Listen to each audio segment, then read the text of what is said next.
Hi guys, back with another episode of the Grapplers Academy. Simon and Bonnie, I've got a cool match for you to look at today. It's ADCC match from 2015 between Jeff Glover and GEO Martinez. Super cool match. Like Jeff Glover's a really interesting player. GEO Martinez is like super creative as well. One of Eddie Bravo's guys. Like I've seen this match a couple of times, and there's a few interesting bits that come from it. But the bit that we're going to look at today specifically is like a really nice transition between a triangle from Jeff Glover. What are your thoughts on it, mate? Yeah, the match, like I was saying to you before, like I've not really looked too much into GEO Martinez. I think that was mainly just from the size difference between myself and him. But when I first started sort of training, Jeff Glover was one that I just loved to watch because of his creativity. But this match, sort of, like I said, I've like you said myself, I've seen it a couple of times, and there's some really, really cool transitions in this, and some really good, like just different aspects of grappling that you don't tend to quite see, especially amongst bigger players. I think looking at it now and a bit more into Geo, like his background in sort of breakdancing kind of helps with his style as well and his dexterity in his body.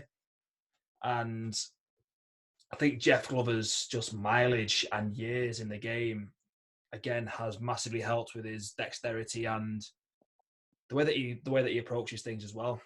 But this is a really good match to watch, even just as a big guy looking at it from trying to look at where I can take lessons away, personal lessons away. It's a great one to watch, really.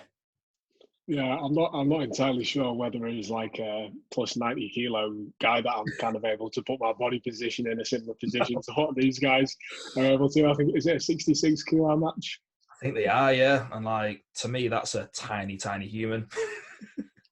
Yeah, I mean, like you were talking just before there about the background of Gio Martinez. Him and his brother are both breakdancers, or were breakdancers before they got into jiu-jitsu. So, like the level of dexterity, especially in lower body, that perfectly transitions over into that 10th planet style, doesn't it? Oh, but definitely.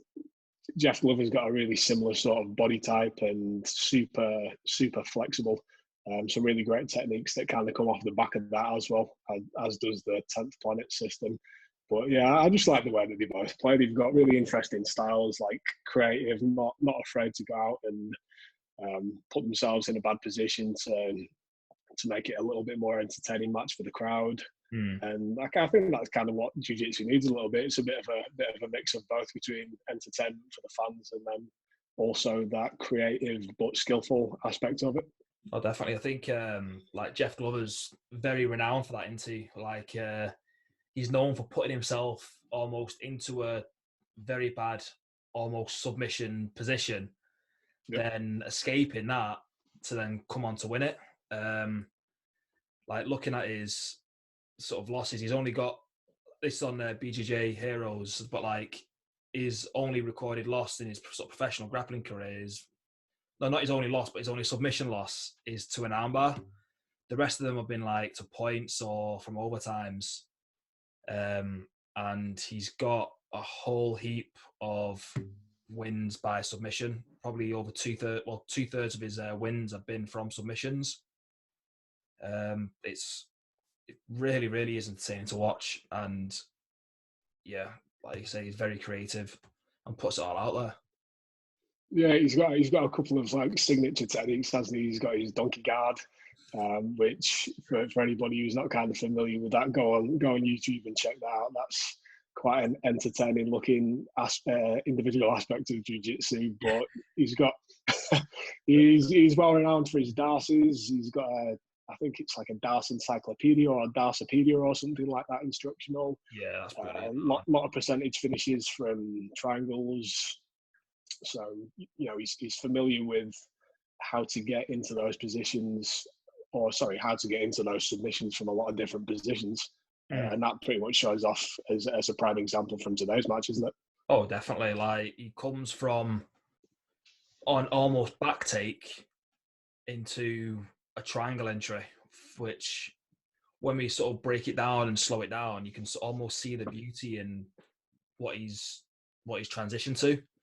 But then that's by no means sort of like a knock to Gio Martinez, as he's probably I'd probably say competitive-wise, is a bit more accomplished than Jeff Glover. Like, I think he's won a few more bigger tournaments, hasn't he? And he's sort of reached the sort of higher levels. But that's not to, again, knock Jeff. But like, they both had a similar amount of wins, a similar number where it's like 2/3 of his wins have come from submissions. And out of Geo's sort of professional losses, 3 of them have come to submission and the rest of them have been to overtime or points. So they've got quite a similar record here. And like you said, they both go out there, they put it on the line, and they will be very creative in the way they deliver their techniques. I think we should dive straight into this match and have a look at the technique. Do you want to add anything else onto that, or do you want to have a look at this bit that we're going to break down? No, let's jump straight into it. What we'll do, we'll watch it through sort of full time before we sort of go into it, and then we'll go back through and break it down into sort of what we can see. So before we hit the play button, you can sort of see GEO Martinez has tried to go for like, is it the truck and the twister roll position, and almost as if Jeff Glover's kind of reversed the twister submission onto GEO. So I'm just going to hit the play, and we'll both sort of comment over it. But you can sort of see they're both sort of resting here, and as Bonn pointed out earlier, like, GEO Martinez would be essentially looking for the twister position. But Jeff sort of reverses that on him, doesn't he? Mm. Yeah, bit of if we back up a little bit more just before this section of the match as well, like kind of what's, we don't necessarily need to go through the play, or we can have a quick look at it here as well. It's kind of started in like a top half guard position with GEO on top, and then starting to use that leg lace lockdown and roll through to, I think, what the 10th Planet guys call the truck, where you've got setups for like an electric chair, banana split, and like probably the twister being the one that looks most available here. So like that's an option, but what GEO would have to do from that is be able to get Jeff Glover's arm over the top of his head. He's got the lockdown on the leg already, but Jeff's doing a good job of wedging his free leg in between to take some of the pressure off there. He's not allowing GEO to bring his free arm over the top. But what he actually starts to do himself, which is pretty sneaky, is kind of like tie GEO's body up in a similar way to what GEO would want to get on him. Yeah. And in a minute, he kind of ends up with a twister-esque position right here. And GEO's like, oh, what the hell's going on here? This is what I was trying to get on you 2 seconds ago. And now I'm in a similar position. And with that leg wedge that he had on the inside, he's able to free that leg up that he had in a lockdown and start adjusting his position. And there's a few really nice details on like how this triangle ends up getting set up. So we'll dive back in on that and have a look in a second. But there we can kind of see that wedge that was created with the free leg, and Jeff's able to kind of wiggle his hips and clear his knee line and eventually get out of that lockdown position. But as we go forward here, I'll let Simon kind of break this down. But after he does a good job of clearing the hips, it's a pretty nice transition into the triangle, isn't it? Oh, it's beautiful. Like for me, when I watched this, I sort of when I first sort of saw it, I had it replayed and I was going back over it numerous times. But yeah, like as sort of Bonn pointed out, Jeff Glover's doing a really good job here of sort of inhibiting GEO's hips and GEO's legs. Now, we'll pause it here for a sec. You can sort of see this foot here will be driving pressure outwards to trying to stop GEO from being able to fully secure the lockdown on this free leg here that he's got. And he's also kind of like, I've only just noticed it sort of on my recent playthroughs of this, but he's got some sort of gift wrap on GEO Martinez on this near side arm. So not only is Jeff Glover got his arm around the back of GEO's head, but he's also got his near side arm sort of almost wrapped around the head in sort of like a gift wrap position to keep the arm secured really and keep the shoulder secured. And sort of as we start to progress through, you can see the struggles that Jeff's causing by turning his hips, creating the sort of unsettled base and controlling this elbow here, stopping GEO from being able to turn into him and sort of recover a top position if needed. And as he starts to sort of progress through here, you can sort of see the pressure that Jeff Glover's starting to apply through the back of the knee. And he's waiting here now for Geo to move. You can sort of see the gift wrap, and then it's around here where he starts to make that adjustment onto the grip around Geo's head and arm. So you can sort of see the gift wrap he's got. He's got the pressure around the thigh, controlling where his hips go. And you can see Geo really trying for this lockdown around this position here, while Jeff's still got that outward pressure to the thigh. And as he starts to continue, this is the point that sort of Bonn pointed out with the reversing the twister, which I thought like pretty genius, to be fair, for this position. Like, he's turned an almost bad position into putting GEO Martinez on the back foot, really. Is there anything you sort of want to, anything that I missed there, Bonn, with that? Yeah, just to add on top of what you were talking about, kind of what's going on here is that Geo's looking to get that top arm almost around the back of Jeff's neck to try and make his twister or lockdown position tight and be able to get that torque on the spine. Now, if we back up a couple of frames, the thing that Jeff's doing, which is awesome, is blocking that elbow from coming over, because at this point, Geo's brought Jeff's arm around the back of the neck. It is kind of in that gift wrap position. So he's got that baseball bat grip with it on the far side of the body that we can't really see from this side. But what will be going on here is that Geo's kind of got those arms tied up in this sort of a position on the far side of what we can see on our camera here. But as you can see, this elbow of Geo's, Jeff's doing a really good job of blocking that down, because essentially what he wants to do from here is keep hold of the arm with this hand and come round the back and then start to join together there. That's going to start twisting Jeff's spine up, but Jeff knows what he wants. He knows that twist is available from there. So he's kind of blocking this elbow.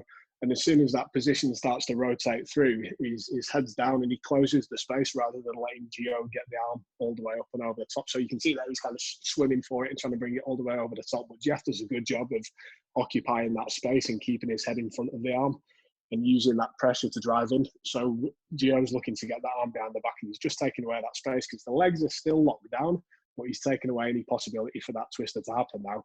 And looking at it on face value, it kind of almost looks like Jeff's reversed the position to the position in his favour. And this just gives him that little bit of wiggle room that he can start to pressure off the head and start to slide those hips out, because his knee's close to being clear of Geo's leg line. And then there, as soon as he makes that small adjustment and gets the knee out, he's basically out of the position now. And like I said, as soon as he gets that knee line free, what Jeff does now with that leg that's sort of inside the thigh that was prizing the gap, he continues applying that pressure, which sends Geo's hips in the opposite direction to where they want to go. Because now that Geo's losing this lockdown on the back, he wants to try and scramble up and take top position. Otherwise, he's kind of his hard work that he's been doing almost gets lost, really, doesn't it?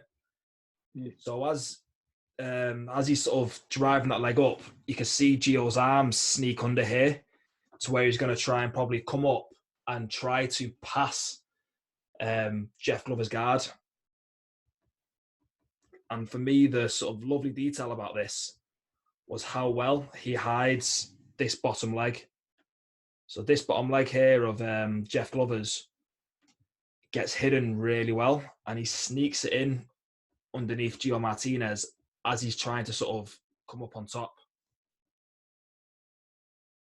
It's a nice little transition here, isn't it? Because he lets Geo do most of the work until there's a space for that leg to come underneath. It's really slick, and he kind of knows what he wants. He's baited him into this triangle here, and Geo putting that arm underneath is giving him the perfect setup for it. Oh yeah, it's almost been like, "My front door's open, mate. The telly's in the front room. Come and take it." Yeah. And like you can see where Jeff Glover's knee now sneaks through this gap. His leg is going to wrap around the top of GEO Martinez's head, and you can almost see the change in tactics as soon as Glover adjusts his hips. Martinez knows almost straight away he's made the mistake as he tries to adjust his hand to sneak that hand back through the middle to essentially stop the triangle from happening. Kind of too late at that point. It's already locked up. Yeah. Well, as how did Kurt Oshanda said it? You've messed up getting this far, haven't you? Yeah, it's like the classic answer question from a white belt to the instructor of, oh, how do I get out of a triangle? And the answer is always like, don't get yourself put in a triangle. Yeah. Yeah. And you can sort of see there, as soon as the hip adjustment comes through, Glover adjusts his legs and gets straight onto the attack. So what we'll do, we'll play through it one more time, but a bit more of sort of real time. So again, we can sort of go through and sort of highlight what we pointed out. And you can sort of see what it is in sort of real time now. So again, as we were saying, like Glover's hiding his legs and he's using that second leg to prise it apart. And as Bonn pointed out, like he's stopping that elbow from coming around his own head. So if we pause it there, like we can kind of see on the opposite side of the body, that was a perfect angle for it, where GEO had that arm still locked up as he was fishing over the top. And it's just a really slick use of this position, isn't it? That slight turn of the hips from this position, just to turn his knee down and clear the leg lines, really smooth. And then not the finishing sequence, but like the combination of all this hard work on the escape is really nice. He lets GEO do most of the work coming up and turning into the triangle, and just there's a beautiful space. Like you can see it from the side now. There's a big open space where he's able to slide that knee underneath and lock the triangle up. So and almost you can sort of see the faces of the players. Yeah. Like they sort of being like that grimace where they sort of realizing, oh no, this twist is getting put onto my neck now. Yeah, and kind of like, that was the main thing that we're going to look at today, but this position kind of goes on for a little bit. The triangle exchange continues, and go and check out the match on YouTube. But it's a bit of a funny match if nobody's seen it before. Like GEO ends up slamming Jeff onto the floor, and he actually gets knocked out for a little bit, doesn't he? He's kind of like out cold, trying to find himself, and GEO manages to get the pass there. Yeah, just quite an interesting one, like a perfect example of maybe, unless you've got it already tightly locked up, a triangle is not necessarily always the best option to use in the streets. Yeah, yeah, that won't work in the streets. Yeah. But no, thank you for tuning in. This next episode, we're going to be looking at the triangle in a little bit more detail. Following off the back of this episode where we look at the triangle transition. And we'll hopefully see you later in the week. Thank you for tuning in, guys.